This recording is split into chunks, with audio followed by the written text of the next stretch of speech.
This episode is brought to you by Nature's Bounty. Nature's Bounty believes your body is brilliant, naturally designed to thrive, inside and out. For those always looking for new ways to support your health from head to heels, Nature's Bounty has a range of over 400 vitamins and supplements born from 50 years of trust and care. Nature's Bounty. It's in your nature. Visit naturesbounty.com to learn more.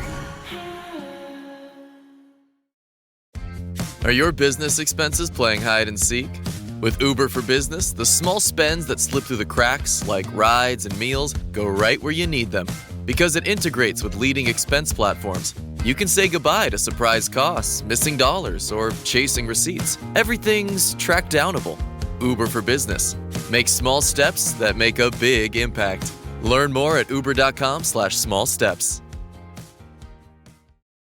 Are you a forward thinker? Then you need an HR and finance platform that thinks like you do.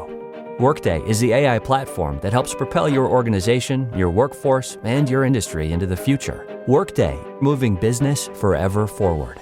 At Starbucks, we offer full and part-time baristas 100% upfront college tuition coverage, which means they can thrive at our company and in class. At Starbucks, benefits like college tuition coverage are just the start. Experience a membership that backs what you're building with American Express Business Platinum. Unlock over $3,500 in business and travel value annually with statement credits on select purchases from brands like Dell, Hilton, and Adobe, and other benefits. American Express Business Platinum. There's nothing like it. Based on total potential value of statement credits on select purchases and other benefits, enrollments required, monthly and other limits and terms apply. Learn more at americanexpress.com/business-platinum. If people landed on Earth and said, hey, what is the most quintessential NBA thing to promote why this league is so crazy and fun and stupid and amazing all at once? I think it's the Charles Barkley clip with JJ Redick. You wouldn't show them their own kind, Victor Wembanyama dominating? Oh, that's Victor. Is that where he ended up? On Earth. I told you he was going to go there. Victor was always a runt on our planet. Now he goes to a place where he can actually be celebrated for his small stature. Is that Giannis? Yeah, they're familiar with Vic, but they're not familiar with Charles, the mound round of rebound. Okay. The mound round. Or the round mound? I did see that Charles Barkley was nicknamed coming out of college, Auburn, the Leaning Tower of Pizza. Oh, nice. A reporter in Philly called him the Leaning Tower of Pizza. The Chuck Wagon. That's the one I liked. Was that Chuck Hayes or was it Charles Barkley too? No, that was Charles Barkley first, the Chuck Wagon. Okay. He had a lot of nicknames. But this is great. This is a great distillation of why the NBA is so entertaining. Charles Barkley goes on this rant at JJ Redick. Mm-hmm. You'd think they brought it up. Like, hey, Charles, what'd you think about the JJ Redick quote that he gave out? No, it wasn't that. And Mace, you know what? We should just back up here. Why is Charles Barkley getting mad at JJ Redick? Well, I think this is the echo chamber of modern media because it's a 2-week-old statement by JJ Redick that got aggregated, and some of the aggregation said JJ Redick calls out inside the NBA. JJ Redick calls out Charles Barkley. Aggregators, mount up. But what JJ said, kind of innocuous and general and fair. And never said a name. Never said a name. That's the most important part. He never said inside the NBA. He never said Charles Barkley. Well, this is what he said. I've told Adam this, so I'll say this again. I don't think we as, and by we, I was part of it, we as the sort of national partners have done a good job of storytelling, of celebrating the game. If I'm a casual fan and you tell me every time I turn on the television that the product sucks, well, I'm not going to watch the product. And that's really what has happened over the last 10 to 15 years. I don't know why. It's not funny to me. Nothing is entertaining to me. This game should be celebrated. I've watched the league evolve. I'm in this league right now.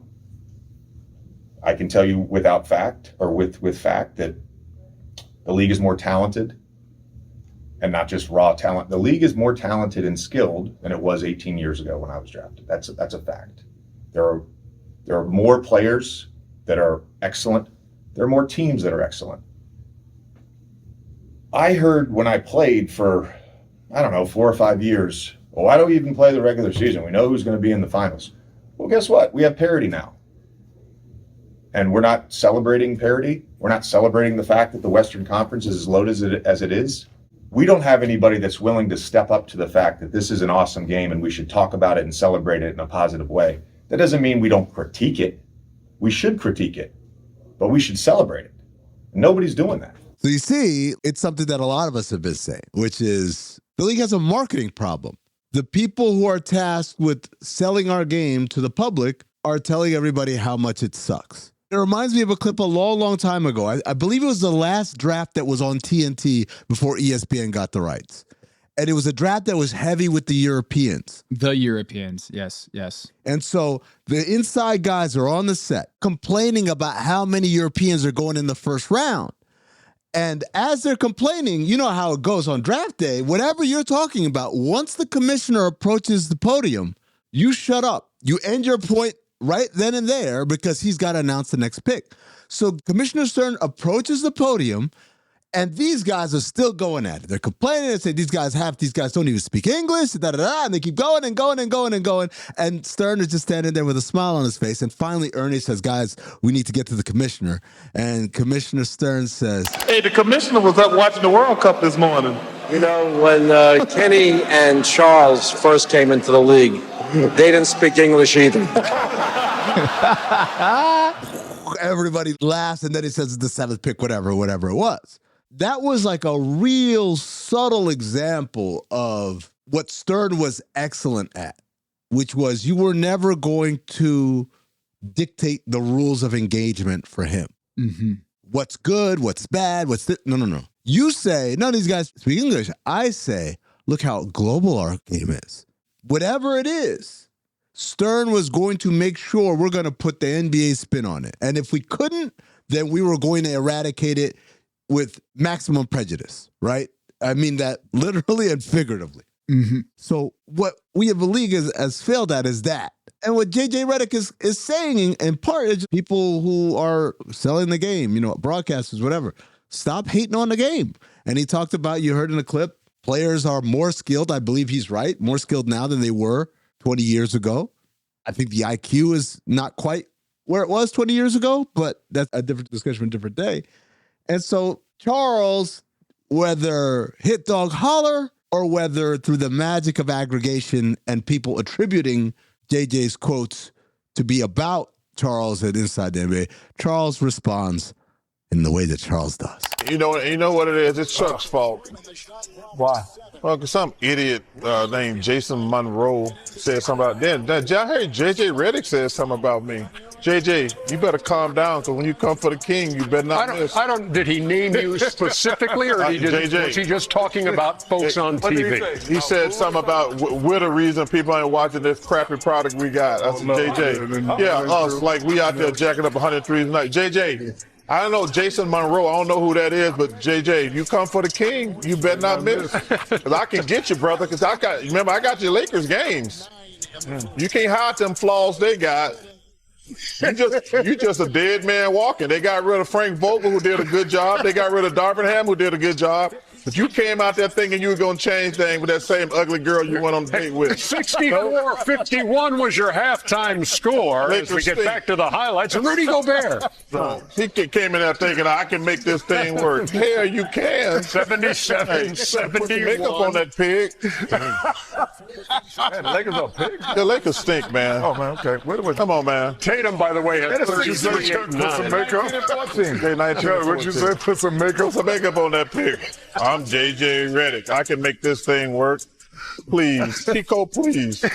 Josh Minot right there with the big dunk as Minnesota comes back at him, and Dante DiVincenzo ties it up at 94. I'm being professional. You come for me, you better not miss. We heard that already. Okay. As Tatum. Come for you? I missed it. We're the reason ratings are down. Oh, we're the reason? We're the reason. Like we playing. We're only on an hour. Well, hey, listen. If me and Shaq, that's exactly right. If me and Shaq played, then the ratings would be down. Look at Derek White. But in fairness, the man Banking Shaq in a played, three. we'd be like the third or fourth best players on that Laker team right now. That is the last gasp from Minnesota. LeBron AD did. Chuck, get in the game. Chuck, get in the game. Damn bombs out there. But it's Frank Vogel and Darvin Ham's fault. How did we go there from talking about people Minnesota jacking up and 103 Boston? saying we're the reason late raises it down. 30 seconds to another 3-point shooting contest. What started? See, I don't bother nobody. But if you hit me, I'm going to hit you back. My favorite part about this is that it's during the middle of Celtics Wolves highlights. Like Tom said, it's not as if they were even watching a Laker game. No. This is exactly JJ's point. This is why this is so amazing and why Ernie is so brilliant. This is performance art, what we're talking about here. Oh, yeah. You could not have drawn up a better clip if you tried. It's amazing. But also, Charles is right. They're both right. They're both right. Yes, they watch because of us. Because we make this shit fun. Then he goes in and takes shots at the Lakers and that not being a good job, which, again, I agree with.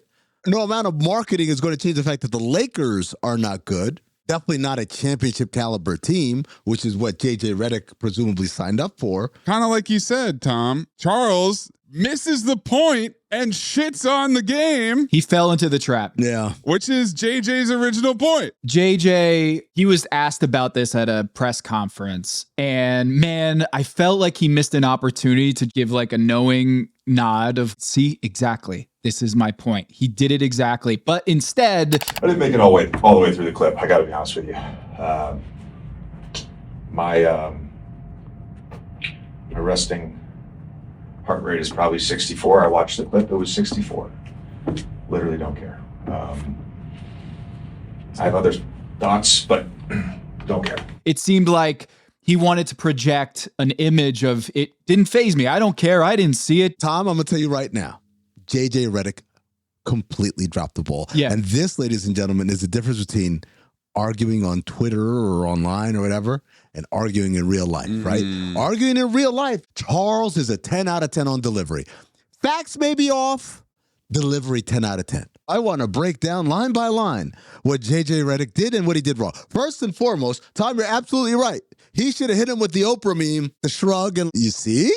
I rest my case. If he had just said that, boom, you win. You won on delivery. You won on being succinct. You won in making your point. He didn't. That's number one. So he fell in the trap of getting into a war of words with Charles Barkley, which is like getting into a land war in Asia. You don't do it, right? Number two, and this is huge. He says, and I quote, "I didn't make it all the way through the clip." You might say, "Oh man, see, he's so cool. He didn't even watch the whole clip." No, if you want to take that route, you can be like, "I didn't see it. I'm preparing. We're playing the Grizzlies. I didn't even get to watch it," right? Or Zach Harper actually came up with this one. He said, "I tried to watch it, man, but it was so boring. I couldn't even get through it. They were babbling, seemed incoherent." Like, you got to take a shot at them and what they're doing or dismiss them completely.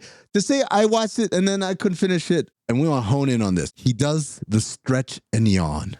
Yeah, let me tell you something right now, man. Years and years and years of arguing with my cousin Proof has taught me the stretch and yawn. That's a red flag. Whenever someone's like, "Yeah, I didn't really care about," nope, they care. They absolutely care to 100 million degrees. Big care. You're already behind the 8 ball there. Then he says something to the effect of, "Oh, my heart rate was 64 before I started, and then it was 64. Now you're talking some nerd talk. Yeah, that works on the internet, buddy. It doesn't work when we're talking live human beings here. It doesn't work, JJ. Was Brandon Payne giving him a press conference workout with the heart rate monitor up on the board while he gave this response? If your thesis is, "I don't care," you can't say that my heart rate was this and my heart rate was that. You just sound like a nerd that doesn't really get what we're doing here in terms of the tete-a-tete. I have other thoughts, but I don't care. That is the crash. Loser. Because if he just ends it there, you sound like the nerd who's too good for this. But the moment you say, "I have other thoughts, but I'm not going to say them right now." Because I am admitting defeat in this war of words. And if I say something else, he'll say something else, and I don't want that. Hey, I'm on the phone here with JJ Redick's agent, Amin Elhassan. How would you respond? How would you coach JJ on how to respond in the press conference? Okay, so JJ, this is really easy. And by the way, my work speaks for itself. I'm one of the premier PR consultants in the game right now. I'll give you a menu of options you could do. If it speaks for itself, why did you just remind us that you're the best of the game? Because when you're a PR person, you do the PR even when it speaks for itself. Aha! You don't let it speak for itself, Maze. You speak for it even though it speaks for itself. That's how you do it. All right, so this is what you do. I'll give you a menu of options. Option one is, I didn't see it. What did he say?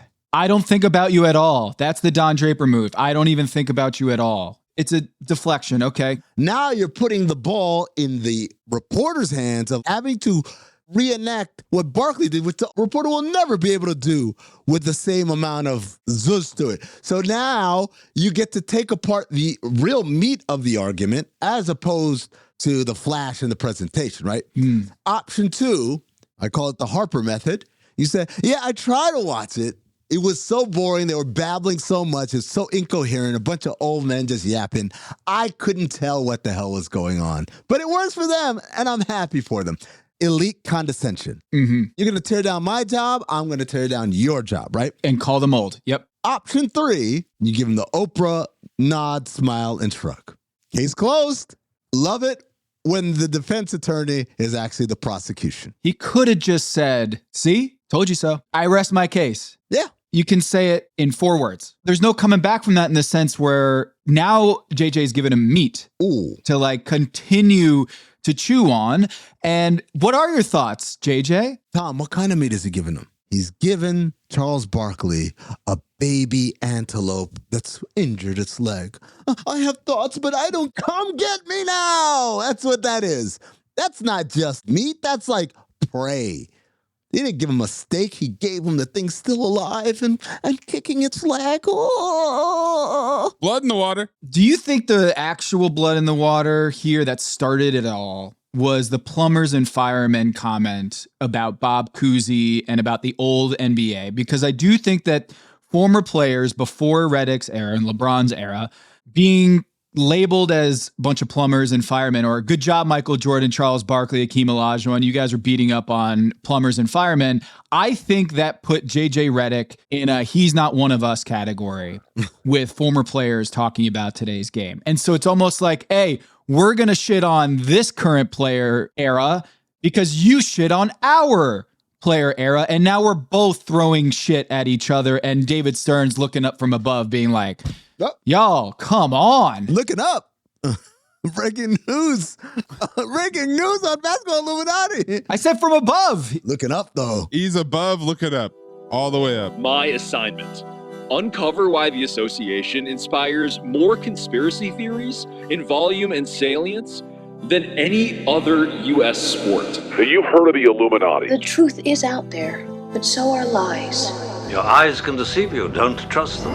The NBA has always been controlled by about 8 people. Denial is the most predictable of all human responses. If you're only using 10% of your brain, you don't even know that you're using 10% of your brain.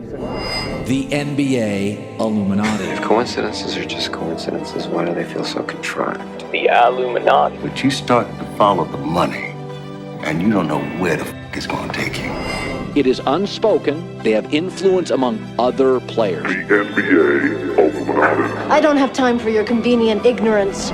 Maybe I'm a conspiracist now as well. That's all it took. Oh, we got books, we got schools. You saw a video on YouTube. My eyes, sir. You've never used them before. We are the Basketball Illuminati.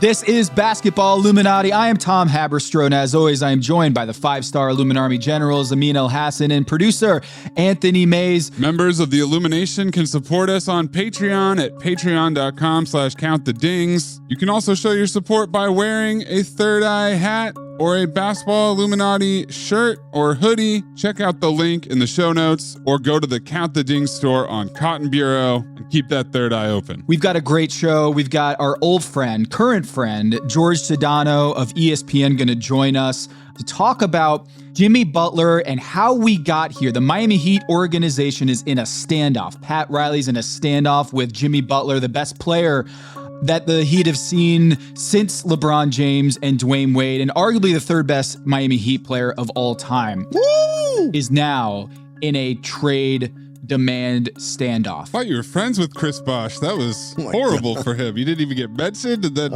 Jimmy Butler jumped him. Tough. Alonzo Mourning is rolling over in his grave. I'm sorry, CB. Gonna apologize there. That's my guy too.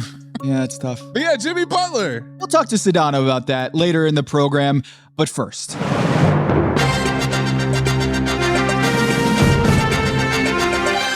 are listening to The Agenda with Amin Elhassan and Tom Haberstroh. I did not arrange for this, but it turned out great in my favor because I wrote this story on Sunday about how Bradley Beal is going to go to Detroit. My prediction was that he was going to go to Detroit as part of a 3-team deal, and Phoenix was going to get Jimmy Butler. People are saying that Jimmy Butler is going to go to Memphis. I say no.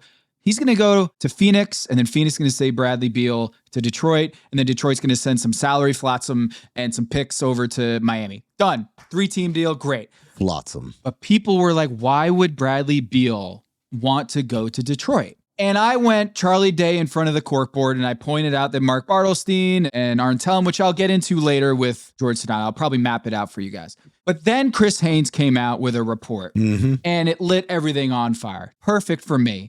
He reported in his Haynes Briefs, by the way, great name for his new segment. For the Looms. No.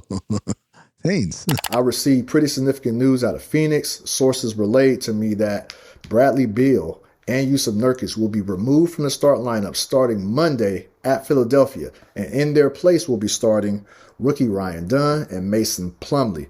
Now, there's also tension in that locker room. I'm told certain players are unsure of their roles and frustrated with how they're being used, and the coaching staff, they're still trying to figure things out. So this situation, it will be something to monitor moving forward. And it's all coming together. I guess this is the Finder's grand scheme. In order for me to look like I'm predicting the future, there were steps that needed to happen before then. Why would Bradley Beal waive his no trade clause? The only one in the NBA that has this no trade clause. Well, what if Phoenix was like, you know what? Let's make him miserable, and then he's going to be okay with it. Let's bench him. Let's make a national story out of this, have him come off the bench and realize, man, I don't want to be a part of this. This ship is going down. I don't want to be a part of this. I'm unhappy. You're really going to make me $50 million a year player come off the bench? No. Tom, counterpoint though. It is, as we speak right now, 71 degrees in Phoenix.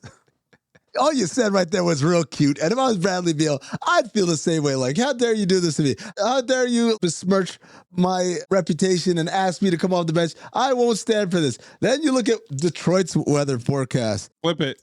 27, 72 to 27. Just like that. White snow showers. Hey now. Brutal. You know what? I'm going to give you another big number. I'm Tom Haberstroh, and you're watching The Big Number. $57 million. That is his player option in 2027 is $57 million. After that, what is Bradley Beal going to point to say, I'm still a $30 million guy in today's NBA? He needs to replenish his value in the league, and staying in Phoenix ain't going to do it because he's the bad guy right now. In Detroit, he can be the hero. Jay Ivey's out, Cade Cunningham. They could get the number 6 seed. They don't have to deal with the play-in. A year ago, they were the worst team in NBA history under Monty Williams, and they lost 7,000 games in a row. But here comes Bradley Beal, flying in from Phoenix on a direct flight on Arn Tellem's private plane, looking at the cameraman like he did in Washington and says, "You rang?" And he comes out there, puts them into the playoffs. Maybe they lose in the first round. But Bradley Beal going to Detroit. Just calling it right now. I wonder what Jorge Sedano thinks of this. Hello, listener. It's Producer Maze here to talk to you about Quince and their cookware. Cooler nights mean cozy meals at home, and Quince's cookware has made fall cooking so much more enjoyable. Their pieces deliver the quality and performance of luxury brands, but at a price that makes sense. And they look gorgeous on the stovetop, too. No matter what item you need to complete your kitchen, Quince has you covered. With 5-ply stainless steel pots and pans, non-stick skillets, chef-quality knives, and even ceramic bakeware, which is perfect for cozy casseroles or Sunday roasts. And when you look at these prices, you might think, how is Quince doing this? How do they deliver high-quality items similar to high-end brands that are half the price? Well, let me tell you, they partner directly with ethical top-tier factories to cut out the middlemen and pass the savings on to you. And it's not just cookware. I got myself some bath sheets. That's right. When you're a tall man, you have to use bath sheets, not bath towels from Quince. It's like drying off with the cloud. It's incredible. Upgrade your kitchen for cozy fall meals with premium cookware from Quince. Go to quince.com/dings for free shipping on your order and 365-day returns. That's QUINCE.com/dings, DINGS, to get free shipping and 365-day returns. Quince.com/dings. Listener, listen up. This is important, okay? I'm going to try to save you some money here. If you're still overpaying for wireless, it's time to say yes to saying no. At Mint Mobile, their favorite word is no. You may think like, oh, that's bad. No contracts, no monthly bills, no overages, no hidden fees, no BS. Here's why I said yes to making the switch and getting premium wireless for $15 a month. You heard that correctly. $15 per month. Ditch overpriced wireless and the jaw-dropping monthly bills. And of course, there are all these hidden fees and stuff, but at Mint Mobile, plans start at $15 per month. All the plans come with high-speed data, unlimited talk and text. You're not doing like weekend and nighttime minutes or anything like that. And it's delivered on the nation's largest 5G network. Use your own phone. Don't have to get a new phone. Use your own phone with any Mint Mobile plan and bring your phone number along with all of your existing contacts. I switched months ago. People have asked, did you actually switch? Yes, I actually switched months ago. And I don't know what to do with all this extra money. I've cheated the system here. I've rigged something. This is an Ocean's 11 situation where I'm stealing wireless from Mint. That's how good a deal it is. Ready to say yes to saying no? Make the switch at mintmobile.com/dings. That's DINGS. That's mintmobile.com/dings. Upfront payment of $45 required, equivalent to $15 per month.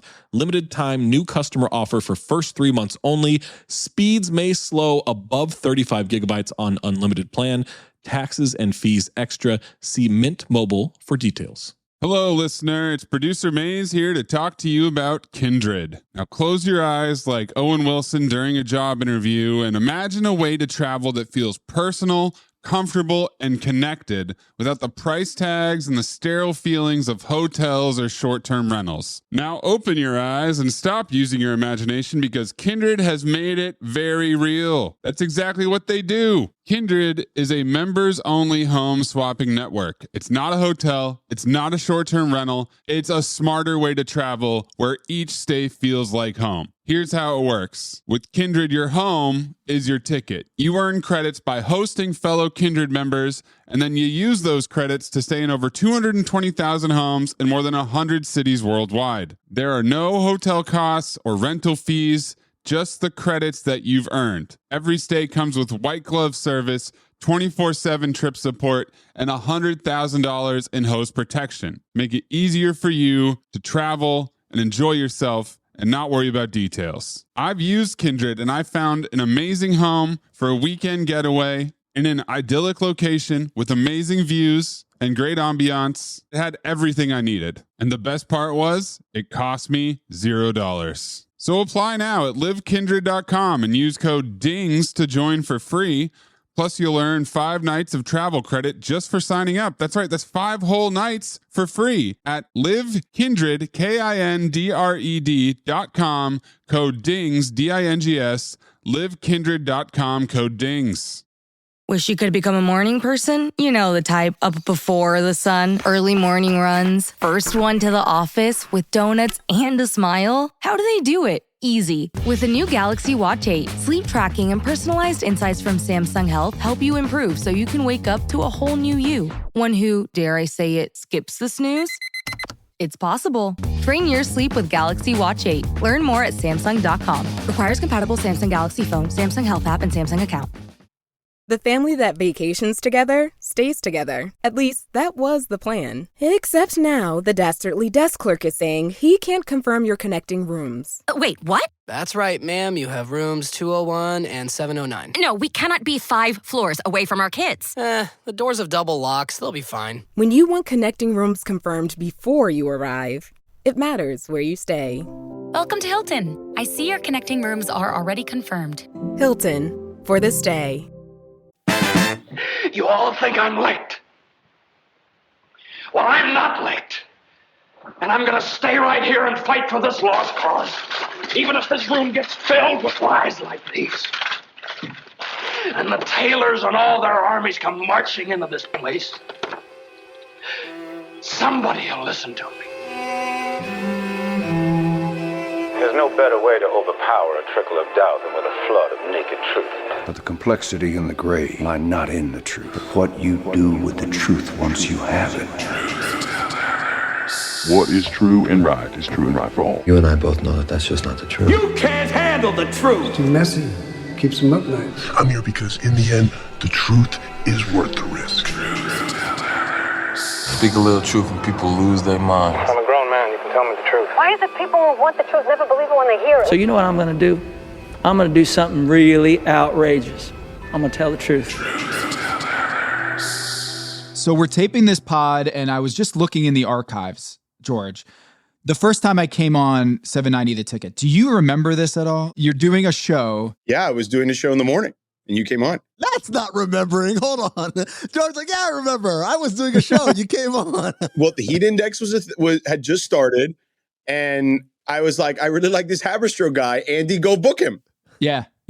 Done. I remember I got the DM or the text message from Andy. It was Andy King, right? Yeah. Andy King. Yep. Andy King texts me. He's like, hey, George Sedano wants to have you on the show. You did a great article this week on LeBron's clutch stats or whatever it was. And I remember having this panic of like, is it Jorge or George? Because I just moved down to Miami. I'm this white guy from the north, and I just moved down, and I'm going to go on the show. And I had this whole panic, and I think I had Andy text you like, Tom wants to know, is it George or Jorge? Which I'm sure you get 100 times a day. Every day. Yeah. Yeah. Still. So then later on in April, I just found this in my email. You had LeBron on 790. Yeah. So there was an interview where he said... The first year, yes. I had him on. I want to say it was the only like phone radio interview he did while he was in Miami, because the other times we taped them, we did them on like media day. Like we would alternate. Dan would do one and I would do the other. But this was right before the playoffs. Yes, April 11th. Interestingly enough, I asked him about Skip Bayless back then. He called him his Howard Cosell. And then I said to him, I'm gonna have you, do you know any Spanish? I asked him. And he said, no, I haven't picked up any Spanish. So I had him say, we're gonna win the championship in Spanish. And then of course they lost to Dallas. No, good job, George. My fault. I just loved, first of all, what a time capsule that was. Radio, number one. Number two, the fact that the best player in the world is still doing local hits. Right. That's gone. Unfathomable now. LeBron only still does media day for the local flagship station in LA. Like that's the only time he comes on. Right. Because they come to him. Yeah, the idea of like in the middle of the season, hey, LeBron, they need a 12-minute hit. Or I guess now it would be, hey, Giannis or Shai Gilgeous-Alexander, 12-minute hit with the local radio station. Yeah. That's never happening again. No. What people need to realize is the Miami Heat organization, their PR department, unbelievable. They did a great job at getting the guys to talk, and they were always available. They practice, shoot around, after games, before games. They were always available. And that's what made the Miami Heat like so compelling too, is that they just always were on air. And George gets LeBron James on air, 790 The Ticket. And apparently one of your questions, I think the internet has gobbled this up. Maybe there's some sort of archive radio vault that we can access here to get the interview. But apparently you said, hey, LeBron, if I open up your laptop, this is a dangerous question, by the way. If I open up your laptop right now, what is the most frequented website that you go to? And he said, ESPN.com. And you said the heat index, and he said, "Yep, there you go." Yeah, I asked him a bunch of like rapid fire questions, and that was probably one of them. It was also like, what music are you listening to right now? Right, but that was definitely one of them for sure. I love that you're just like introducing LeBron James to the Miami market, like in April of his 7th year in the league. You're like, hey, let's get to know this guy, LeBron James. Yeah. Well, I mean, listen, honestly, at that point, because everything was so crazy that first year, as you guys know, I don't think he had really done a lot of other than media day. And even there, he might've just done Dan on media day for us on radio, which is why I got the playoff one. So I ended up winning there, I feel like. And yeah, like he really hadn't done a lot of like just local interviews, period, at that point, other than the print stuff that you guys got. So yeah, anything electronic, definitely didn't do like the local TV with like, Jim Barry or anything like that or whatever, or like Will Manso. So like, yeah, it was like the first time like Miami really got a chance to hear him in a more long form situation, because it was like 15 or 20 minutes we had with him. It was great. First year was nuts. It's the craziest sports story I've ever heard. I will tell you this. I say this all the time to people, like, because I remember when Kevin Durant went to Golden State, right? And look, I love KD, you know what I'm saying? And like, I'm not saying what he went through wasn't challenging in some ways, but I've always said what LeBron went through that first year, and those guys in general, right? But LeBron specifically, we're never going to see that again. Like it just, the level of hate, like that game in Cleveland in December, I don't know if you were there, Tom, but it was like the 7th level of hell. Like the way the fans, it was the only thing I can compare it to. There's this funny clip, and it's not the exact same thing. This is me just being silly. But like there's a funny clip of when the Knicks drafted Ronaldo Bachman, and my guy Mark Jones is interviewing. They throw to Mark Jones to interview Knicks fans after that pick. And like, they're like, almost like, it's like, remember the movie Ghost, where like the ghosts come and like snatch you and like take you away or whatever? The shadows. Yeah. Shadows. That's what was happening to Mark Jones on that broadcast. So it was like, he was like asked about Bachman, and they're like, Bachman is good, but Isaiah's a bum. And then like, they just like, they like surround him and engulf him. He's like, he sends it back to whoever was doing the broadcast. All right, Reese, very passionate Knicks fans here. So it felt like a version of that, except not funny. Like, so yeah, like Kevin Durant going back to OKC and them calling him like a cupcake and having cupcake signs, like that wasn't as bad. Like everyone who's had it since the return game has never had it as bad as he had it, for sure. Well, George, the Miami people always say about that time, they'll say, look, man, we expected a hostile experience in Cleveland. We expected a hostile one in Toronto because of Bosh. We expected a hostile one in Chicago, New York, because they were in the running. Yeah. Utah, Memphis, like it was the other places that had no skin in the game that went insane. Detroit, I remember Michael Wallace had this column where they had to like, there's a guy in like the front row in Detroit that went after LeBron, and it was a whole altercation. And Michael Wallace wrote this column about it, and it was like, man, this guy was saying was crazy, and it was in Detroit. Everywhere he went. Yeah, I remember having that conversation with Chris Bosh years after, right? When Bosh was getting his jersey retired. Third best player in Miami Heat history, by the way. Third best. Yep. I think he's in the conversation. Like I wouldn't argue with you about it. Look, George, the reason this is because we don't have to revisit this. We don't have to do that. You brought it up. Yeah, you did bring it up. I mean, I think it's arguable. I was trying to do a flyby. George, before you came on, as Thomas tried to intro you and say, hey, we're going to have George Sedano on to talk about the latest struggles with perhaps the third greatest player in Miami Heat history. He's talking about Jimmy Butler. And we were like, whoa. And May said, Chris Bosh is your guy. And I said, Alonzo Mourning's rolling over in his grave. So before we get into anything, I need it from George Sedano, Miami guy himself, even though they say he drinks celery juice. All right, here's the ranking. Here's the official ranking, okay, according to me. Hollywood George. This is my official record book, so eat that, Stugotz, okay? Number 1 is still Dwayne Wade, okay? In regards to, like, if we're talking about talent and what he means to the franchise, is number 1 Dwayne Wade. It's not even close. None of the other stuff happens without Dwayne Wade, okay? Fair. So it's Dwayne Wade. it's LeBron, it's Shaq. Damn. Okay. Third best player in Miami Heat history, Shaq. Yep. Because of impact. Impact matters. Then I would say the argument then becomes Butler, Bosh, or Alonzo Mourning for whatever you want to do, 4th, 5th, or 6th. Hardaway is also in that discussion too, because he did kind of have a resurgence. So I would say Jimmy, if I had to, probably put him 4th. But you know what? No, Zoe means more.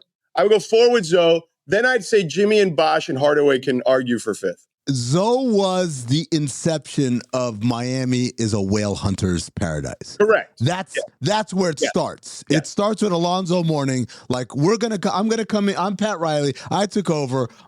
Not Glenn Rice. Not good enough. Sorry, Glenn Rice.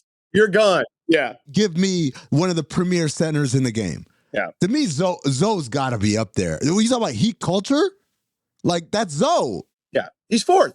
4th? I think he's over Shaq. Interesting. I don't, only because they wouldn't have been able to get over the hump to win a championship without Shaq. Sure. And it was the first one. Like the first one matters too, like in a big way. Like while I say without Dwayne, they don't get the other stuff. I mean, if Shaq doesn't come there, they don't get the other stuff either because LeBron doesn't look at the Heat the same way without that championship. So LeBron's 4th then? No, LeBron is second. On Basketball Reference, we have win share totals for every Heat player, and number 1 is Dwayne Wade by far. Right. Then LeBron is 2, Compiler. and to Amin's credit, Alonzo Mourning, number 3 in win shares. Heat history. Let me tell you though, I was there for that Game 6 in Dallas. So it's funny. They didn't have a seat for me in Dallas that day.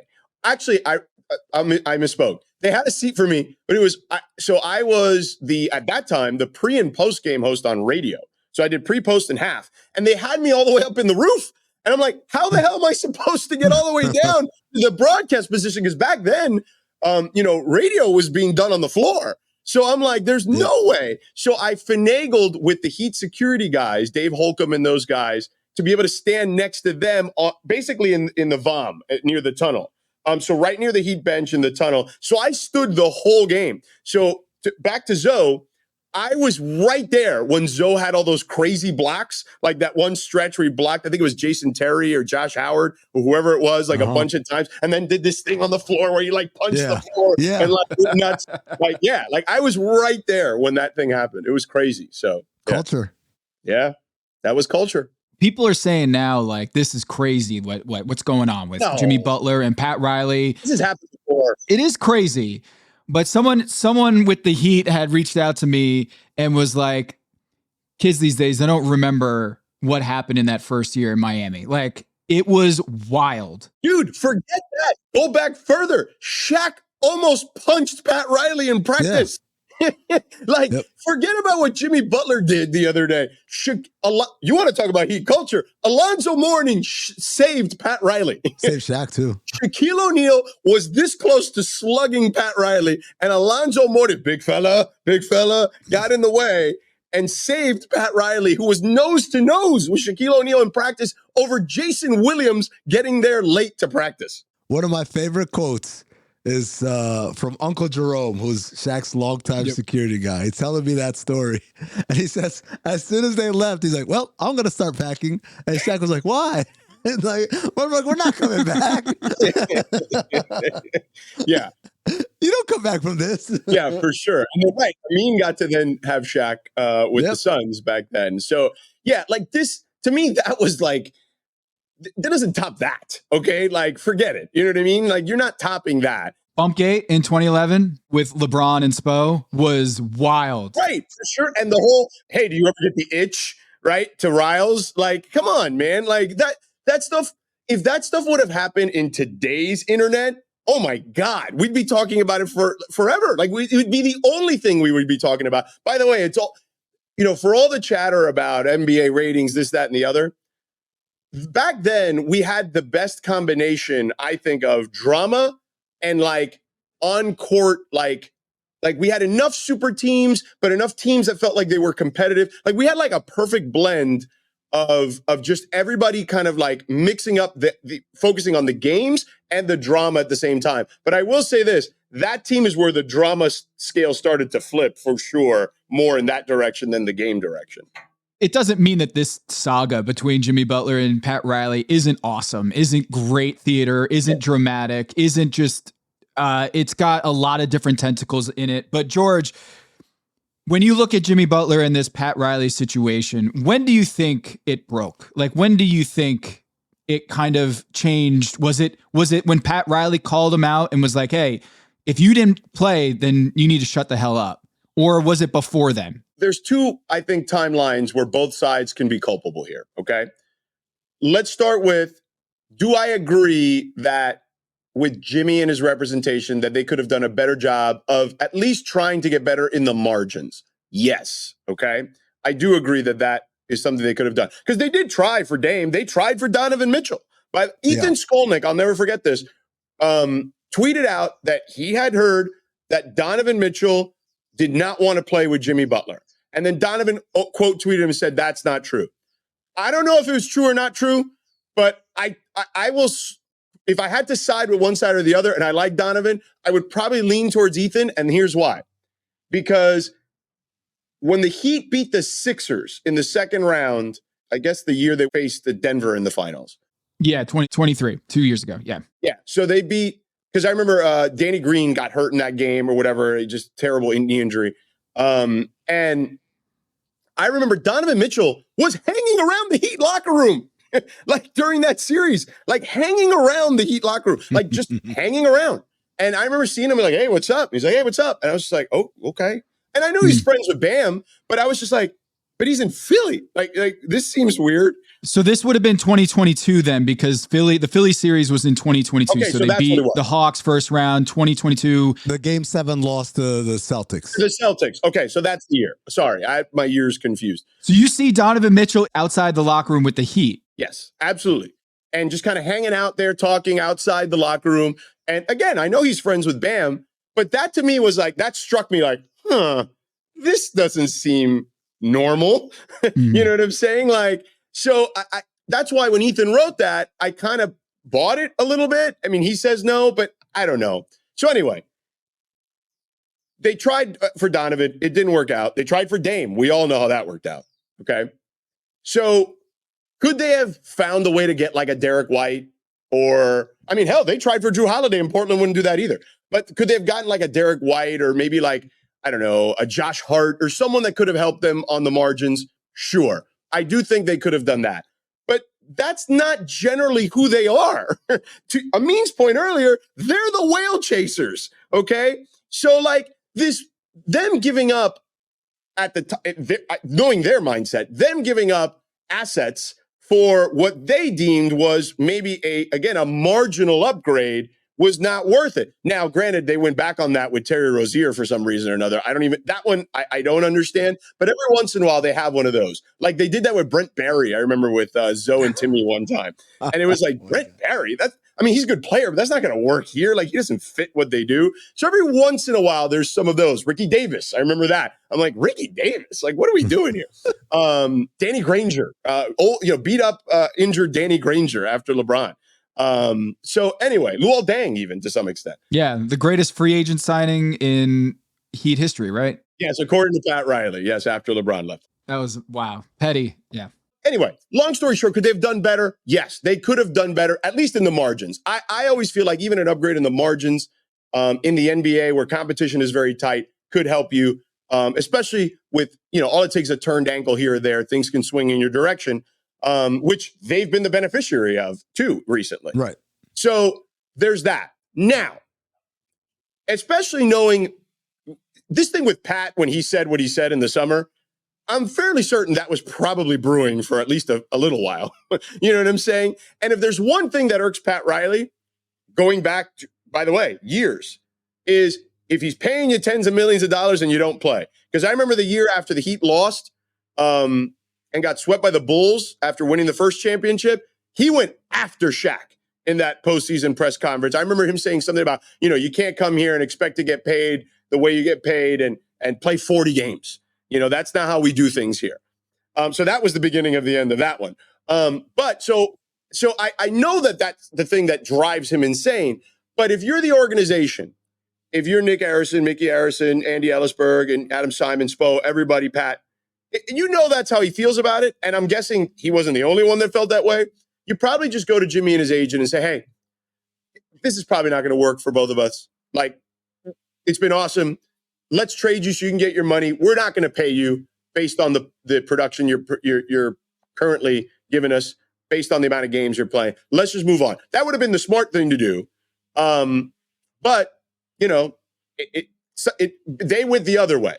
They went the way I'm going to challenge a guy and see if that works. By the way, he also called Tyler Hero in that same press conference fragile. Okay, fragile. like there is, I mean, the only worst thing he could have said was soft, right? Like in that scenario.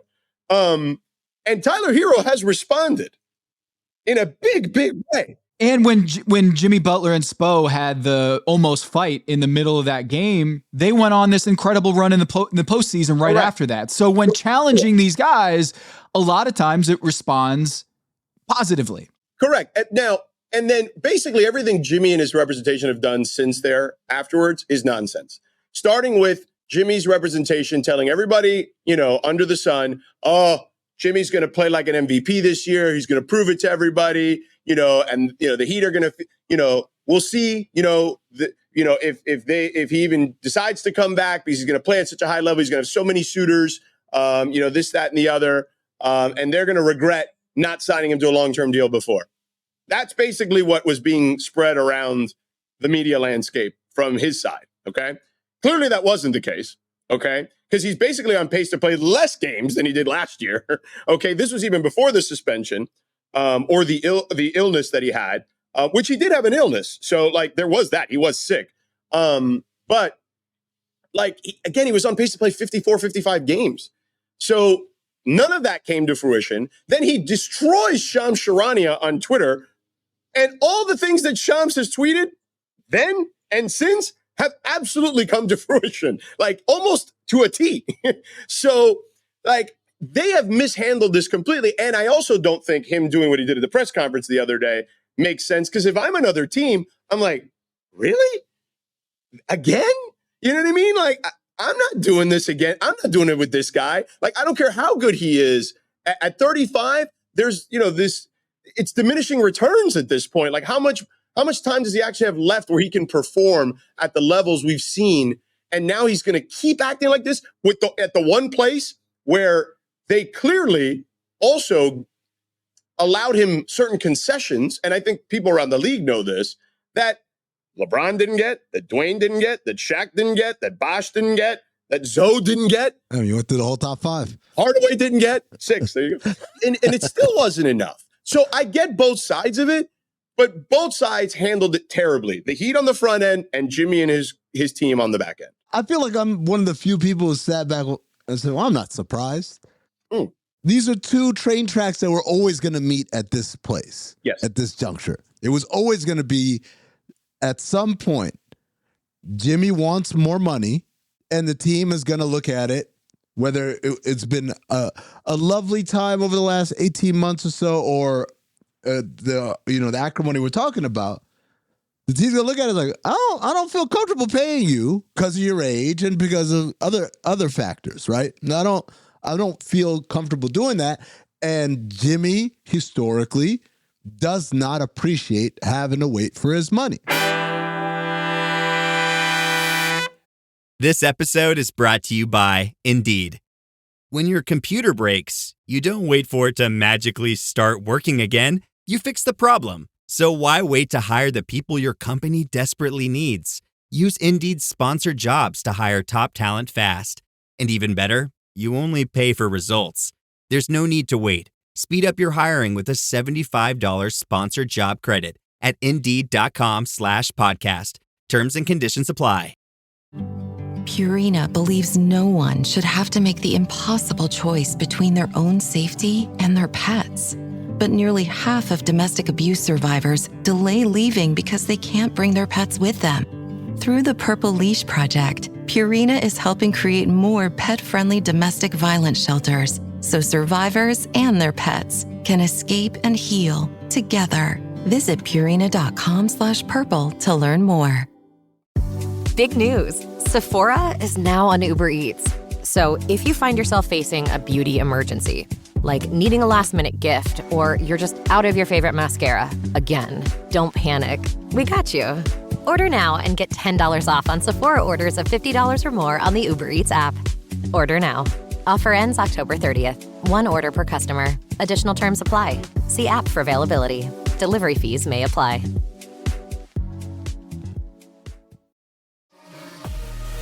This episode is presented by State Farm.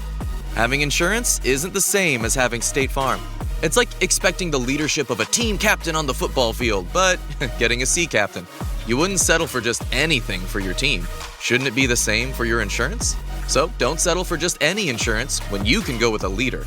State Farm. Like a good neighbor, State Farm is there. For a limited time at McDonald's, get a Big Mac Extra Value Meal for $8. That means 2 all-beef patties, special sauce, lettuce, cheese, pickles, onions on a sesame seed bun, and medium fries, and a drink. We may need to change that jingle. Prices and participation may vary. And so if you guys will allow me, a little timeline into Jimmy Butler, all right? So Jimmy Butler, unheralded out of college, goes to community college. From community college, transfers to Marquette. Marquette plays for Buzz Williams. Buzz Williams, very blue collar. Give me a bunch of 6'7" guys that are basically football players, and we're going to rough and tough our way into winning games in the Big East. They do that. Jimmy Butler gets drafted with the 30th overall pick in the draft. He's thought of as going to be like, a good wing defensive player. Maybe he can learn to shoot a little bit and turn into what is going to become a 3-and-D. But at that point in time, we don't even have people like that. He's going to be Tony Allen, basically. So he goes to Chicago. First year, doesn't play much, right? 8.5 minutes a game, 40 games, whatever. Second year, under Tom Thibodeau, now he's won over a rotation spot. He plays all 82 games, plays 26 minutes a game. He makes a name for himself as one of the premier defensive players. Joakim Noah's there. Derrick Rose is there. This is the height of the Chicago Bulls being the Chicago Bulls, and he's just one of the guys. That's what we drafted him with, right? Third year, he starts every single game. He scores in double digits. He's like, oh, this is a nice little solid player. He is up for an extension because he's a rookie on his rookie scale, the third year in that offseason. Up for an extension. Chicago says, we don't know. Let's just play this year out. So he plays the year out. And in that year, that fourth year, he's the most improved player. He averages 20 points a game. He leads the league in minutes per game. He becomes the best player on that team because Derrick Rose is in out of injury, and Joakim Noah is starting to come down, and they got Pau Gasol, but Pau Gasol ain't quite what he is, all right? So he gets his money, 5 years, $95 million deal. But then what happens? They get rid of Tibbs.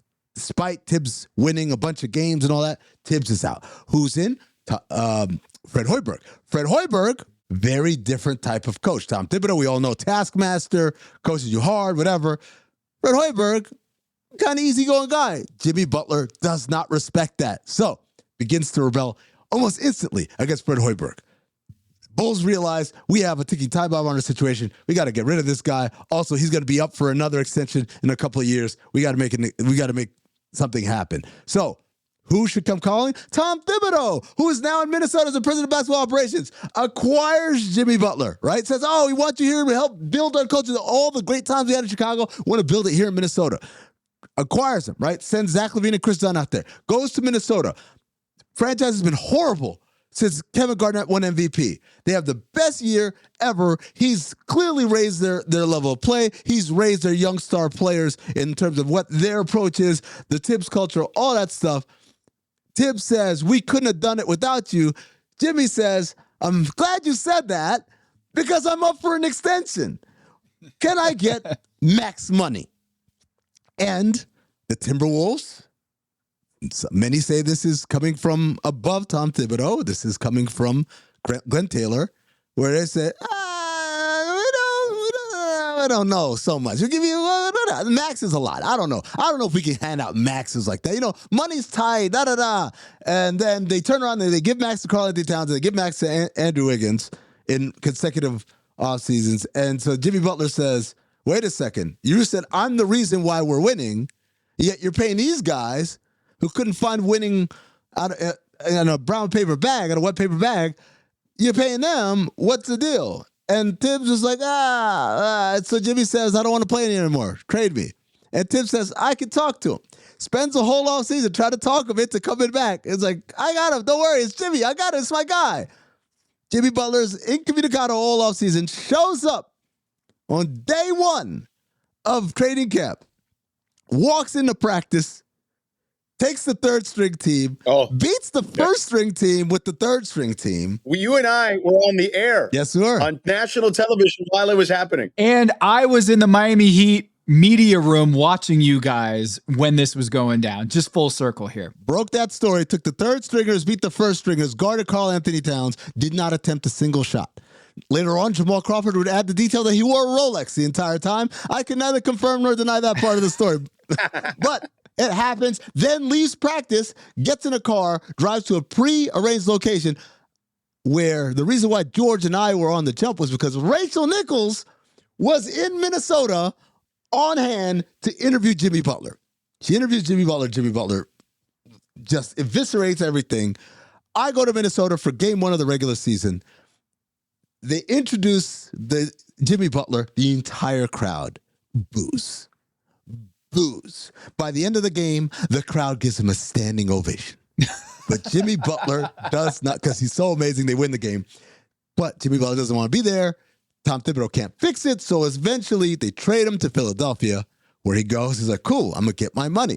Goes to Philadelphia, plays with Joel Embiid, plays with Ben Simmons, raises them up, gives a lot of tough love. Some people react positively. Also, Brett Brown, nice guy coach. Nice guy coach. Walked all over him. No respect for Brett Brown. Some people say Embiid really appreciated Jimmy. Some people say Ben Simmons not so much in the approach. At the end of it, he's like, where's my money? Philly's like, and then Miami comes calling. Miami comes calling and says, hey, we look at you as a max player. We look at you as someone that we want to give $141 million to, and they do. Acquire him in a sign and trade. He goes to Miami. Everything's great. Couple of years, they go to the finals. Everything's great. They say, you know what? This guy's all about our culture, whatever. They give him more money. They give him a 3-year, $134 million. It's actually 4 years, $184 million with a player option on 25-26. So everything's great, right? He go to the finals again. Everything's looking up. And then we get to this place right here where it's like, again, regardless of how the last couple of seasons have gone since the finals, or last season has gone this season, regardless of any of it, you're still in a situation where Jimmy Butler says, okay, what's up with my money? And the team says, and I'm telling you, we've got multiple stops now. When they go, he's out. He's gone. He's out. That's true. Bravo, by the way, yes. You are 100% right. This was the only way this was salvageable was before Pat Riley saying what he said in the offseason was just giving him the extra year, which is what he wanted. He wanted 2 years. He wanted to rip up the player option and just get 2 full years. So 1 extra year beyond that 4-year, $184 million deal. And which would have taken him, I guess, so he's 35, he's going to be 36 to start next season. Yeah, 37. So he would have been 37 at that point on the final year of that deal. And on top of that, the worst thing that can happen is what's happening right now, which is he torpedoes his trade value because he's blowing up a franchise, a well-respected franchise, and they're trying to move him, but he's tanked his trade value so much that teams are like, if we do acquire Jimmy Butler, how are we supposed to know that he won't do the same thing to us? If we don't give him the extension right away, we say, hey, Jimmy, we love you, dude, but we want to see if this meshes with us, want to see how things go, and then we'll talk in the offseason. That might not fly with Jimmy Butler. He wants his money now. So if you do acquire him, you damn sure as hell are going to commit to him long term. So I was going to ask you guys this, and Amin, I feel like you being in Phoenix, maybe you've heard more stuff. So I've heard Phoenix is in on not necessarily, quote unquote, lowballing the Heat, But the problem is every single permutation includes Bradley Beal, which the Heat don't want to do because the Heat don't want, in theory, contracts past the 26 summer, because I feel like teams are fed up with this whole we're going to cause a ruckus because of contracts over the last 5-6 years that we've had. And I think teams are going to go back, and maybe I'm wrong about this, but I think teams are going to try to go back, and the league's going to try to go back to the free agency model, because there's a lot of guys, either player opt-outs or outright free agency in 26. I think teams are kind of slowly, maybe not so slowly, are kind of like leading up to that particular point. But I have heard that Phoenix is willing to do it. The problem is every permutation has Brad Beal. And then the problem becomes, okay, well, can we find a third team for Brad Beal with his no trade clause that he'd have to waive at that point? I cede the floor to one Tom Haberstroh, who's got some more on this for us. It's going to be a 3-way trade with Detroit. It's going to happen. Oh, okay. Detroit, it's a family operation. Which family? Mark Bartlestein, the agent for Bradley Beal. Yeah. His son is the CEO for the Phoenix Suns. And that seems pretty fortuitous, is that, hey, we need a place for Bradley Beal to go. Why don't we bring him to Phoenix, whose son is the CEO under Matt Ishbia? But it goes even further than that. Matt Ishbia brings in not just Josh Bartlestein, but Matt Tellem. Matt Tellem. Who is Matt Tellem? Matt Tellem is the son of Arn Tellem. Why is that important? Because Arn Tellem is not only the guy, the vice chairman of the Detroit Pistons, who's running the Detroit Pistons basketball operations, and Trajan Langdon's, underneath him. Arn Tellem, how did Josh Bartlestein get his first job in the NBA?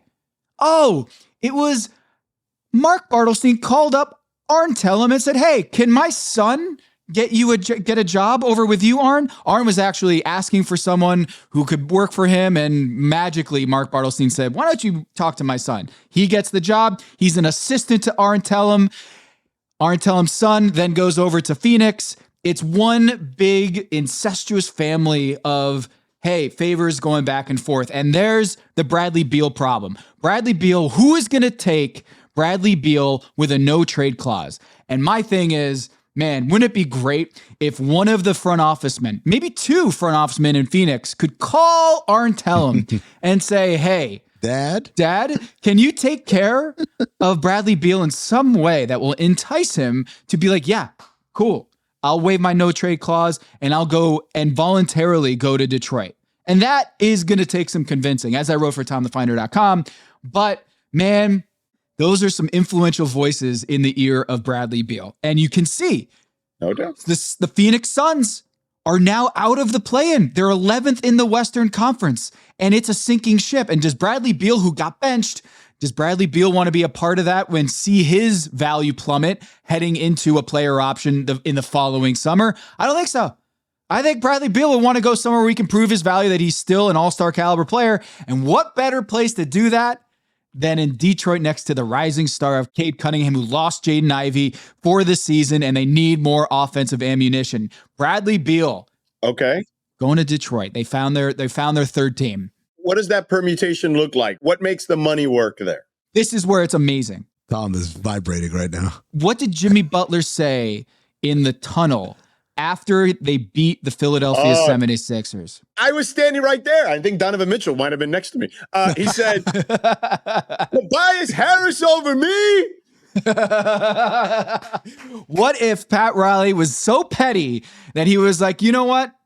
We'll take Tobias Harris and the Phoenix 2031 first round pick and Detroit's 2 second-round picks that are basically late first-round picks. They have 2 second-rounders that are Washington, and I forget the second one, but it's another terrible team that it's going to be like 31 or 33. So they basically get 2 first-round picks this summer. They get the 2031 from Phoenix, which every team wants.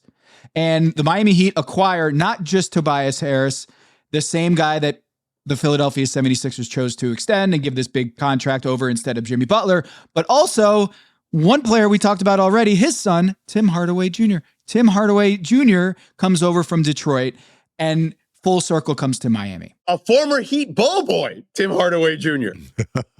Amazing. That's got to be a first, right? Get all the family members together. We're just going to have one big giant family reunion in this 3-team trade. I think that you need someone desperate enough. The Phoenix Suns are desperate enough to bring in Jimmy Butler and say, we're fucked anyway. We need to come in and make a big splash. And Matt Ishbia is that dude. Yeah. That's the word. That's the operative word right there. Desperate, right? Because desperate teams are the ones that make these kind of deals. You're not going to get a team that's not desperate to bite on the financial commitment that comes with acquiring a Jimmy Butler. It has to be someone who's already looking at their mess of a room and be like, well, it's not going to be any more messy if I throw this shit over there. So what the hell, right? And so for the Phoenix Suns, and particularly for a team that's owned by a new owner who still thinks I can just money my way out of this. It's all right. Yeah, he's a great player. Why not? Add him here. He's going to give us a toughness that we need. He's going to make us better defensively. All the things that Jimmy Butler does bring, but without the regard for the financial situation that you find yourself in. That's something that an impatient owner, usually a new owner, does. And I think Phoenix is the right amount of desperation. All the other teams that are mentioned that are linked to Jimmy Butler, Houston, they're not desperate. They're like, man, we just got good. And by the way, I've heard this from a number of different people that their GM, he's like, I've got a bunch of guys who do what Jimmy Butler does, but they're younger and cheaper. Like I can cobble together enough guys that can do what Jimmy Butler does. And Ime Udoka said, he said it about Harden, but the same thing applies to Jimmy Butler. It's like, we're not ready. You need to join something that is up here, right? We're not at that place right now as far as acquiring that vet to take us over the top, which, by the way, reminds me of Roy Williams telling J.R. Smith, I have nothing for you here at North Carolina. You just need to go straight to the leagues, man. You're so great. We just be holding you back over here. Just go. Just keep going. Just go, right? Golden State also not interested in being financially tied up much further beyond what they have right now for Draymond and for Steph Curry. And Kuminga just got hurt, so Kuminga's out for the next few weeks, and that might have been a piece that the Miami Heat would be interested in. If they don't have picks, then maybe we'll take a young player like that and see what happens. But he gets hurt for the next 3 weeks, which might blow up the deal, might not, but it's just something to note, right? And Golden State, they have a culture there that's already established, whereas the Phoenix Suns are still trying to establish a culture where Jimmy Butler can come in and do what he did with the Miami Heat. Is like, let's go. Yeah. Let's go and create a finals run out of thin air. Let's do it this way. Memphis, I don't see it either. Memphis is like Houston. Yeah, they're further along clearly than Houston, but I get your point. Still not quite at that one piece away step, right? And so I think Phoenix is the place. I think if you're Pat Riley, if you're Andy Ellisberg, you're like, that's the button we're pushing. We're pushing the Phoenix button over and over again and wait for them to bite. So Pistons, they give Tobias Harris and Tim Hardaway Jr. to the Miami Heat. Right. Let's say the first round pick from 2031 from Phoenix comes and 2 pretty good seconds for this year. Is that enough for Pat Riley and the front office in Miami be like, yeah, that's enough? Yeah, I would be fine with that. I don't think the haul for Jimmy was ever going to be great. Even if they would have done it in the offseason, if none of this would have ever transpired, if they would have done the version, if the sliding door would have been the version I mentioned earlier, where they went to him and said, you know what, Jimmy, we're not happy with the amount of games you're playing. Even if they would have gone to market at that point, I still don't think you get this incredible haul for him. I think if you can get some assets for him, some draft capital for him, and you can get some functional players that can help you stay competitive right now, which, by the way, in the East, could the Heat be in the top 5 or 6, even with those two guys? Yes, I think so.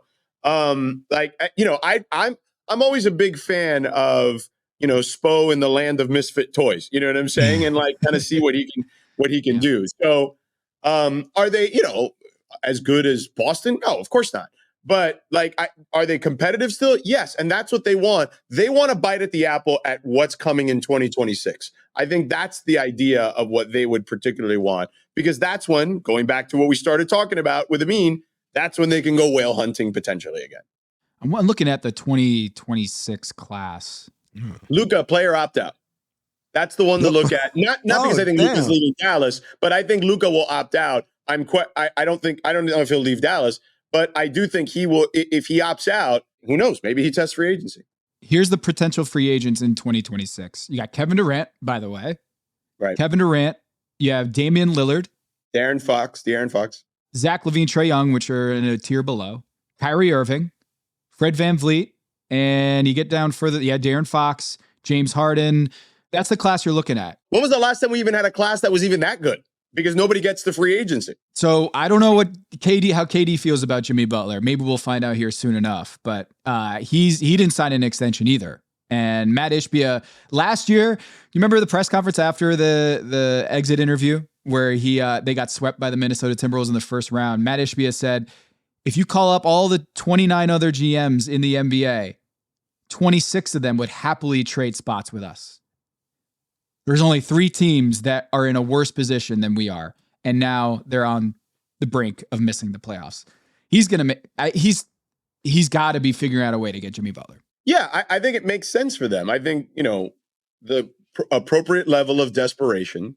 I didn't really get the Brad Beal fit there necessarily. Like, I just feel like it's a little redundant. You know what I mean? Splash. It was a splash. Yeah, it was redundant. Yeah, I felt like their games kind of, were a bit redundant, the 3 of those guys in some way, particularly on offense.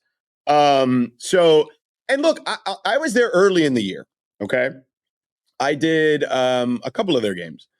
And I'll give Brad a lot of credit. He bought into being the ball handling duties, defending, and for whatever reason, right, it just, hasn't worked out.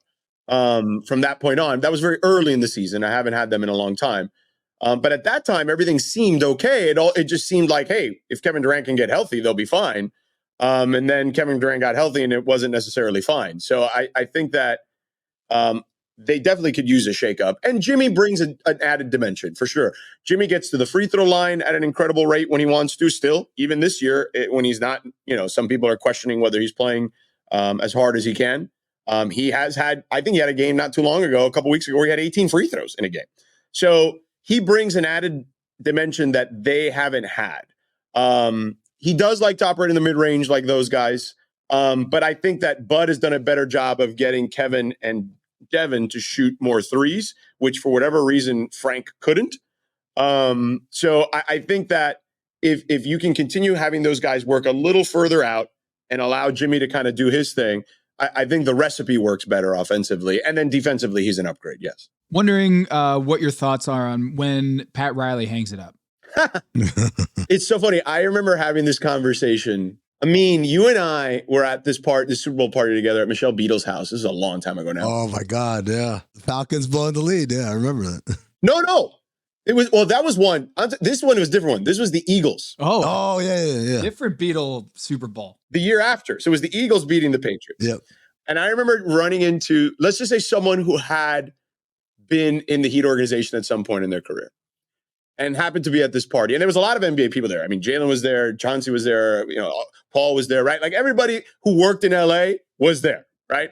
As Amin can attest, that was kind of the deal. She threw this big Super Bowl party. Everybody who worked in LA, no matter if you were a camera person, producer, talent, whatever, didn't matter. All right. Security people, they were all there. Hairstylists, makeup stylists, they were all there. Everybody, she was always super welcoming with that stuff. And I asked this person, hey man, so, Spo's going to become Pat, right? Eventually, like Pat's eventually just going to just kind of step aside. And this person said, man, Pat's never going away. Yeah. And I was like, not even like a Jerry West role. You know what I mean? He's like, man, I'll believe it when I see it. He's turning 80 in March. Look, I will say this. This I know for sure. It is way more collaborative than it's ever been. Okay? This is not Pat Riley ruling with an iron fist. For all intents and purposes, Spo is the voice of the team on a daily basis. That seems very obvious. Well, if it was Pat Riley putting his fist on the table, they're not coming out with a statement saying, because Jimmy wants to go elsewhere and his representatives want to go elsewhere, we're open to trade offers. That does not sound like a Pat Riley move. The thing that Mike Ryan said on Levitard's show is that keep in mind that Pat Riley went to high school at the same time as Joe Biden. That puts it in perspective. Okay, and that's fair. But what I would also say is this. I'll tell you what he told Ira Winderman last year. I could do more push-ups than you. Okay. And I think Pat Riley can help push up all of us probably still, even at 80 years old. Did he really say that to Ira? He did. He picked his star. He didn't say that to Anthony Chang, right? He said that to Ira. Right. No, agreed. Oh, God bless him. What I would say is this. When they need the bad cop, he's clearly okay being the bad cop. Like, there's no doubt about that. Because Spo, for all intents and purposes, tries to be the good cop all the time. And you know what else Jimmy really kind of annoyed me with recently? Was when he took a shot at Spo about, like, not having the ball and the offense not playing through it. And it's like, come on, man. You knew at the beginning of the season they wanted to play through the guards a little more, especially early on. And it was supposedly, the thought process was it was for Jimmy's benefit, right? Like, hey, we don't have to put so much pressure on you in the regular season, so we're going to rely on the guards more. And that way we can rely on you and Bam more, and you particularly when it matters. So then for him to argue about that, like, and just like, if you watched that game, that New Orleans game, where they, he claims they questioned whether he was playing hard or not. I don't think anybody needs to question it. If you had two eyeballs, you could see it for yourself. Okay? He was not interested in playing that game because of whatever the game plan was, which has, in essence, been the game plan the whole year. So he picked and chose that particular time to use that to his advantage. Okay? But anyway, back to Pat. I just think I think Pat's still okay being the bad guy, but it is more collaborative. It's Pat, it's Nick, it's Mickey, it's Andy, it's Adam, it's Spo. Those are the six people at the table that are having the decision-making conversations. Rank them, George. That's a great question. Where's Zoe in there? Top 4? Top 3? It's always really been Mickey's decision at the end of the day. You know what I mean? Like, he'll side with Pat. He'll let Pat make the decision. But I do think there have been times, there's been very few instances, if I had to guess, where Mickey and Pat were not aligned. And he's still the guy at the top, right? Even though Nick runs the day-to-day. So I would say it's still the Arrisons, and then it's like Pat, Spo, Andy, Adam, like if I had to rank them. Mm-hmm. Yeah, Spo left out of the top 3 on both lists. Sorry, Spo. You're number 1 in my book as far as coaches, though. Hot take, though. Ty Lue's my number 2. Oh. I don't think that's a hot take. I think more and more people are embracing them. I've been on that for a long time. And people, by the way, famously at a Summer League game, I was on Spo many, many years ago. And Dan Dockich and I had like a full-on first take episode during a Summer League game about it. Yeah. Dockich could see it in his eyes, right? Like, this guy can't be a great coach. Look at his eyes. I mean, he tried to tell me at that time, and look, I like Brad Stevens. I'm actually a big Brad Stevens guy. But I mean, Brad Stevens, fine, whatever you want to tell me, Brad Stevens. But I didn't agree with it. But he was giving me like Nate McMillan, who I like as a person. But come on, you're telling me Nate McMillan is a better coach than Eric Spoelstra? Even in like 20 whatever this was, like I don't know, 2018. Oh, Dan Dockich. So you don't have to keep that seat warm for Pat to join you in LA as he rides out into the sunset, is what you're saying? No. A house in Malibu will remain vacant. Yeah, Valhalla, as I like to call it. It's it's going to sit there. He still has the camera. He watches it. He comes out for a couple of weeks out of the year, during the season, in the off season. Here's the thing. Jimmy I don't want to say took advantage, but Jimmy maybe he did take advantage of Grandpa Pat. Okay. This version of Pat, like the whole, as I kind of alluded to earlier, the concessions that were made, that Zoe didn't get, LeBron, Dwayne, Shaq, none of those guys got. Like, I'm not going to go into the details of it because honestly, fans, I don't think care. But let's just say and this happened a few times. The culture slipped a little bit based on their previous standards. And Jimmy was allowed to have certain leeway that other guys didn't. And I think Grandpa eventually gets mad, okay? He loves the grandkids, but eventually the grandkids can annoy him, okay? After a while. If you don't listen to Grandpa about putting your damn toys away, okay, when playtime's over, he's going to get pissed.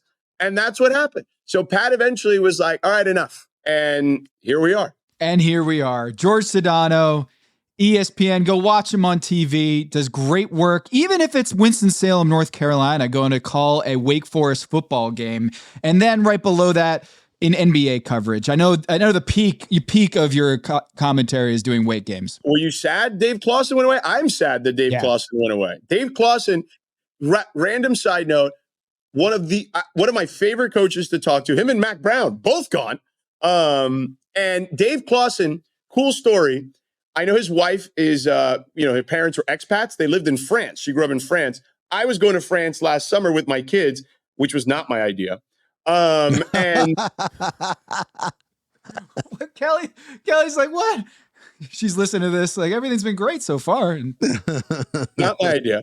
It was a blast. But Dave Clawson, I asked him, hey man, I know you had, you have kids, right? I'm sure when you would go there when they were younger, like, what can I do? He legitimately, on a yellow notepad, drew me up a game plan with the kids, which we followed to a T, and it was amazing. So I will forever be indebted to Dave Clawson, Wake Forest football coach. Yeah, I think he's a bit of the same Pat Riley school of like, these kids these days, I can't hang. Like Tony Bennett did the same thing at UVA. Yeah. Mike Krzyzewski before him, Roy Williams before him. I mean, all these guys. Patino's the only one, the vampire, still like wanting a bite at the apple. Maybe that's the move. By the way, here's a hot take. Patino should go to the University of Miami. How about that? That's how you end it. That's how you exit, ladies and gentlemen. La Familia, let's go. That's how you light that fire and just walk away, put your sunglasses on as the explosion happens behind you. I don't have sunglasses, but I have my regular glasses. Amazing.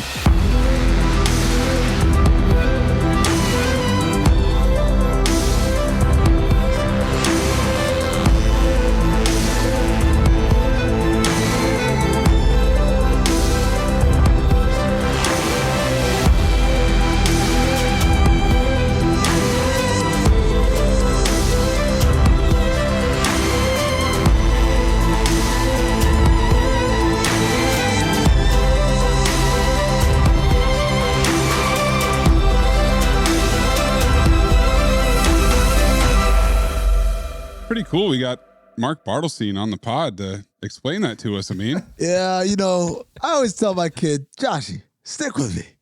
I got you. I'll take care of you. Young Kalon is going to take care of you. He went to Michigan too, just like you, just like me. We're Michigan men, and Michigan men take care of each other. That's why when you go over there to Phoenix, I want you to bring Mikey with you. That's right, Mikey, tell him. Keep him with you. Keep it all in the family. And that way, when you want to get a deal done, like unloading one of my clients who's got a bloated contract, Mikey will call you Uncle Art, and you'll call me. And then we'll all figure it out. Like family. Capiche? I'm Mark Bartlestein, by the way. I speak Italian a little bit. You're on the verge of a Steven Seagal voice. It's creeping in there. Oh. I wonder if I should call Steve Kerr's son in here. No. I do love it, though, that Josh Bartlestein got his start working as Arn Tellum's assistant, trying to get Arn Tellum's friends a shoe shine. He went public with that story about how his basketball career started. Is that real? I thought you meant like proverbially. No, not figuratively, proverbially. There is a story from the Phoenix High Post, phoenixmag.com. Josh Bartlestein's journey in the NBA began with a humbling task, finding a shoe shiner for a friend of Detroit Pistons vice chairman Arn Tellum. Oh. Reflecting on his time as captain of the University of Michigan's basketball team, he recalls, quote, I remember thinking, wow, I'm a long way from playing in the national championship. Now I'm just trying to find a Detroit shoe shiner for Arn's friend. I thought he was doing the shoe shines. Hey, Tommy, if I was going to break your balls, I'd tell you to go home and get your shine box. Oh, this kid was great. They used to call him Spit Shine Tommy. I swear to God. Oh, he'd make your shoes look like fucking mirrors. Excuse my language. He was terrific. He was the best. And he made a lot of money, too. Salud, Tommy. No more shines, Billy. What? I said no more shines. Maybe you didn't hear about it. You've been away a long time. They didn't go up there and tell you. I don't shine shoes anymore. Relax, will you, for crying out? What's got into you? I'm breaking your balls a little bit, that's all. I'm only kidding with you. Sometimes you don't sound like you're kidding. There's a lot of people around. Honey, I'm only kidding with you. We're having a party. I just came home. I haven't seen you in a long time, and I'm breaking your balls, and right away you're getting fucking fresh. I'm sorry. I don't mean to offend you. I'm sorry, too. It's okay. No problem. Okay, salud.